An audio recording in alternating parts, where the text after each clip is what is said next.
your biggest badass video, and that really like everything you said resonated, but the part where you started speaking about taking care of yourself and being healthy, because that's a little component you don't really hear about the leadership part. It's like the analogy of you're on a plane and it's crashing. They always say, put your mask on first before you help the other person, because you have to breathe, be able to breathe and help others. So I really like how you like put in that component of really, you have to take care of yourself to be there for others. You do, or like you had said in the biggest badass video, I talked about the hurricane there. There's no way I would have been able to get through Hurricane Ian with either a mental breakdown or becoming an alcoholic.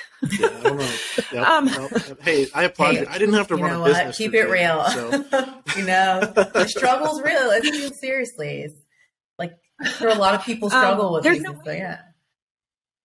No, I mein, I'm like, oh my God, there was a joke because I was drinking Josh wine, and it's like, it turned into this joke, and it's like, yeah, I would have a couple bottles, but I probably not a day. Like people would send me bottles of Josh wine when I said, oh, I'm having an evening with Josh to help me get through the stress.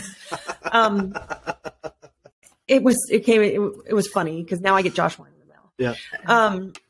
But if I would not have had focused on myself, and when I say the exercise helps build the mental capacity I need, helps deal with the stress that you need during these times. And that's what we're preparing for ultimately, is when we get sued, right? When something happens, when a hurricane hits, when an employee wrecks a truck, is so that we know how to deal with these, and it doesn't affect how we act or interact with our staff, but it also doesn't affect our mental health and our well-being. I know so many business owners that are just burnt out, miserable, and unhappy. And it's not worth ending up there. No, and that's not why we started it to begin with, but that's where it takes us. That's the road it takes us down most of the time. And I feel that that's why a lot of businesses fail versus the financial aspect, is that it just becomes too much, not fun. We mentioned a couple times the biggest badass. I want to talk about that. So not everybody listens as a FieldEdge or Service Autopilot customer. So I want to talk about what that is. So for those of you that don't know, part of what we do here is called Academy. It's like a mastermind group for field service professionals. We have online courses, in-person meetups, regular video calls. We learn, we grow, webinars, presentations, and so on. It's really awesome. You should check it out. But every year we have a competition called the Biggest Badass, where business owners will submit a video and essentially tell us how their life has changed for the better, not only on the work side, but also on the personal side, which is something that Libby's very, very transparent about. It's huge. So while I'm here, Libby, how long have you been part of Academy? You've given presentations in Academy now. You're part of it. Yes. I think I've been a part of Academy. I was trying to think. I think it's been 3 years now. Okay. And the people that I met in Academy when I first joined are still I am super close with a ton of them that were in Academy, that are in Academy. It's a great group. I will say it really helped me when, just not when the hurricane hit, because I talked about it during that video, but it's really helped me with the things that we've struggled in, but it's helped grow, I think, in some aspects, doubling my business. When it comes to things that the people that are speaking there are experts in, right? We struggle here in Southwest Florida with marketing during our slow season, because as much as I don't want to admit it, we're seasonal. And so the teachings that I learned in there are the ones that I just kind of pull out when we need a marketing strategy. Or, when you need financials, there are some great teachings in there that will help you with financials if you're struggling, marketing, even hiring. I was fortunate enough that I got to be in Academy and Elite when Jonathan was still teaching. But if you can have access, I'm pretty sure the access to the recordings are in there, snippets. But it was so insightful to be in a group with him when he owned a service company, or he owns a service company, but also a software. So I could really relate to him and pick his brain and ask questions. That's awesome. I just want to bring it up because we came up and I wanted to talk about it. Yeah. I love Academy. Yeah. Yes. I love Academy. It's been really great. And like I said, the teachings are amazing, but being in a room with other service business owners, and when you do the in-person events, being able to talk to them, have dinner, like how they're struggling. Oh, I've struggled with that. Here's what I did. Or, I'm struggling with something and they've been through that. And just having that ability and making those connections are really priceless. So speaking of that, like a struggle, because like you mentioned, you like went through, experienced Hurricane Ian. I think in the video you said it happened on Wednesday. You guys opened on a Monday, right? You opened so. I'm just curious. Like you said specifically, you learned some skills that helped you adapt. Like what was that? And like people that are struggling, what are your like? We have droughts, we have floods, we have a lot of things going on in the world and in the environment and just life, family, personal. What's your advice for people that are struggling right now? So I think I learned a couple things. There was strategies that helped me with pivoting myself as an owner.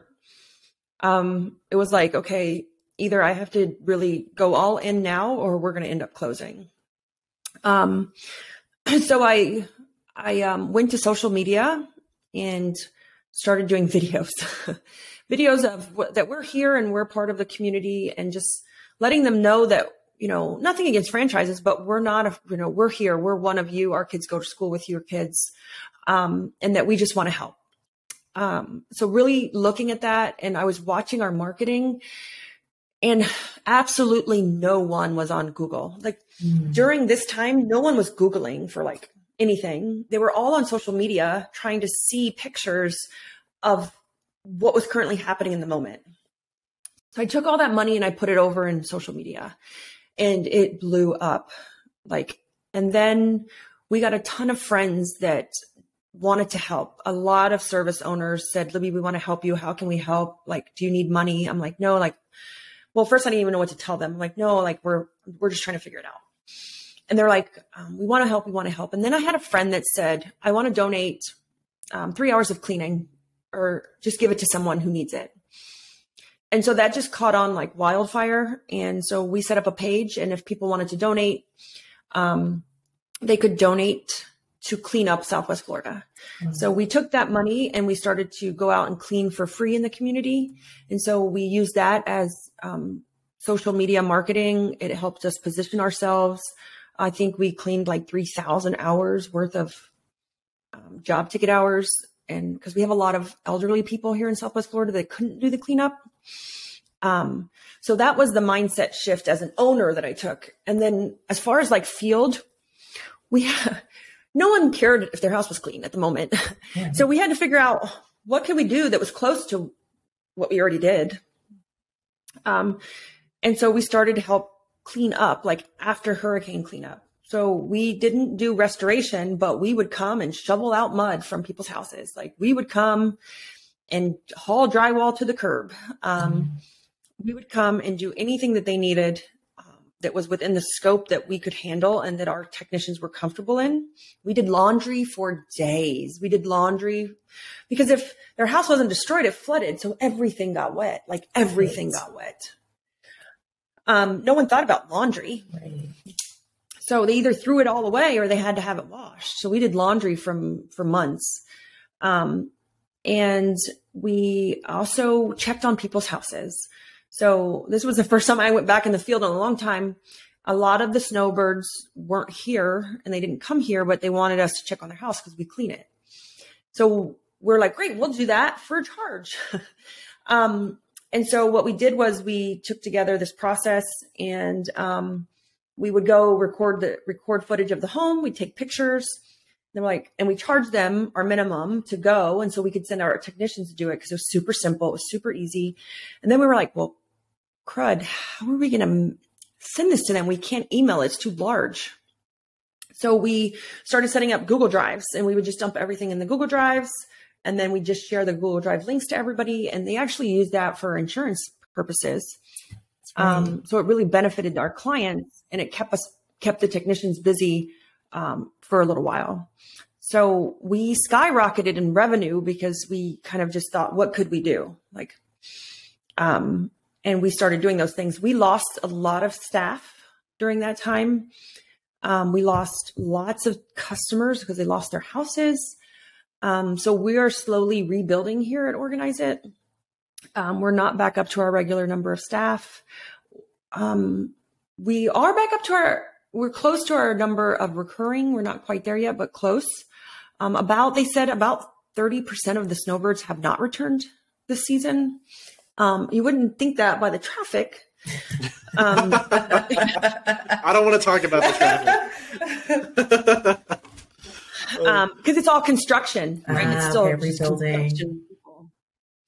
And so, those are the things that we pivoted. So like, if you're going through a crisis, it's like a crisis is really, and that's why we exercise, right? I have to work that part of my brain and stress myself out on purpose so that when I'm put under stress that I don't have an option to be put under, I can handle it.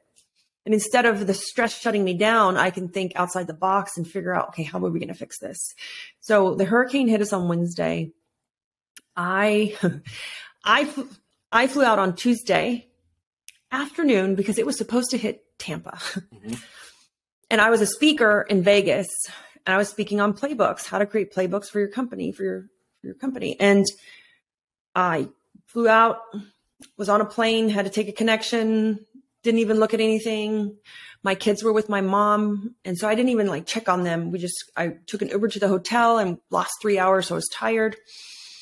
I woke up Wednesday morning and they were like, it's stalled and it's headed straight to Fort Myers and it's a category 5. And I was like, oh my God. So I wasn't even there when it hit. But my kids were, and luckily we have a playbook for emergency playbook because we've been through Hurricane Irma. We've been through COVID. So my office prepared grit. They were amazing. They started to prep the technicians verbally, coaching them so that they didn't lose their minds. When I came back on Sunday and we opened on Monday with one house on the schedule on Monday morning. It was kind of sad. But we did have more Monday afternoon, but just to see one on the schedule. Yeah.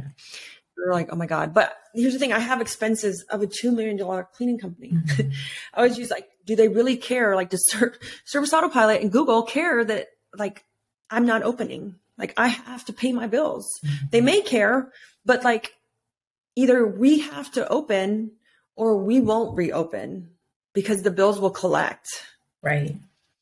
Right. And so when you're hit with these individual circumstances like the hurricane, it's isolated. Google AdWords doesn't care that I'm hit with a hurricane. They're going to take the $500 at the end of the week like they do every week. And so you really have to put on your big girl panties and say, I'm either going to hit the pavement and we're going to do this, or I may never reopen again. Yeah, that's super inspiring. I mean, it hits really close to home for me. Because I was there with you. I wasn't drinking Josh wine, but I was having meetings with Jack. But I had a lot of meetings with Josh. I refused to go downtown. I wouldn't go downtown Fort Myers. I went downtown probably about a week after and took some photos. They had already started cleaning up. There's still boats on the on the land. There's still stuff not open. I go downtown often. I was just there last weekend, but I wouldn't go at the beginning because I didn't think, I didn't want to see it. I was just I'm good. I don't want to see it. I saw a couple pictures. I'm makes it real. I'm good enough. Different. I got to deal with this over here because we're down further south on McGregor. And I'm I'm good. I don't want to see it. It's gonna make me cry. Yeah, it was something, but yeah, no, I mean, you bounced back really, really quick, and then you pivoted your business in a way that it could help the community on top of it, which I'm super thankful for that. So thank Well, you. it's like my landlord. Does he care that what if I don't reopen, he wants his rent check? Like you have to take responsibility. Like I literally just listened to Jim Rohn's. I was listening to in the car. And it was like, when you really make it to the next level, you have to start taking responsible for the irresponsible or the unresponsible. And so I'm like, we have bills to pay. Like we have to figure this out. It doesn't matter that it's not my fault. Right. Right. It doesn't matter. It happened to everybody, but I still have to be responsible for the things that are coming. Right. It's like you have to find the opportunity in your opposition and adapt. Like, oh, yeah. Is there anything else, Libby, just in general, you want to leave people with, like, as far as hiring tips, growing their business, keeping the balance of life and sanity and everything together? Any closing thoughts? So, I just want you to think of, so some of these statements might sound harsh, but most of you here are probably going to be listening to this are business owners. So, I feel like I could say this to you in a nice way and smile. It might come off nicer. I want you to think of a couple things, right? One is what I have right now is a reflection of everything that I've done and attracted. And if I don't like what I have right now, all I have to do is simply change. It's that easy. Right? And so if you're unhappy or you don't like what you have right now, it's because the person you are right now attracted that. And so I have to change if I want something different. And, that could sound harsh. It could sound any way any way you want to take it, but it's as easy as making a change, changing your routine, changing something you do to change what you're attracting right now. It's very well said. I think that's beautiful because sometimes we do forget we can change and that we have the power to make a different choice. So I think that's very well said. Absolutely. Yeah, that was beautiful. Before we wrap it up, Libby, is there anything you want to plug?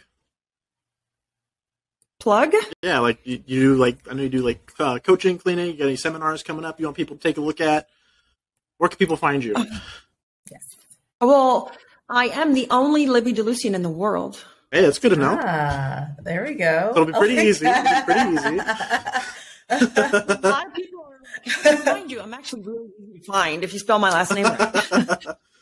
I am the only Libby Delucien in the world. So it just depends. Like if you're needing help with recruiting, like you can always look up Woot Recruit. If you're needing help with your cleaning company, I partner with Debbie Sardone and Cleaning Business Fundamentals.